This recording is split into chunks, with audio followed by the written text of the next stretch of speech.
Hello, good morning. Tatanim tayo ng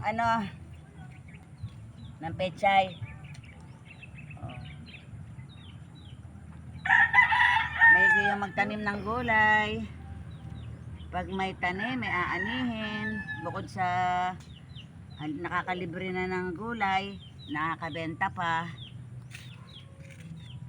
Nakakapagbenta ako nito eh. Naghahanap pa nga yung pinagdideliveran kong tindahan doon na agad. Kaya dadamihan ko na. Guys, so pechay. Pechay at saka mustasa. Pero ito pechay muna. Ayan yung mga tinanim ko na.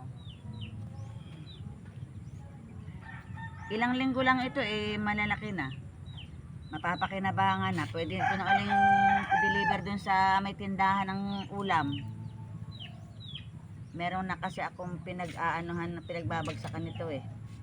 Yung may tinda ng karne doon sa labasan. Kaya kaya maganda na magtanim ngayon dito ng mga gulay. Nabibili na talaga.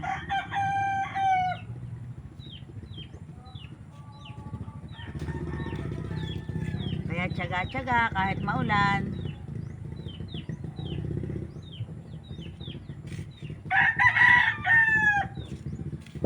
Kahit maulan naman, nakakaano rin eh. Nakabuhay.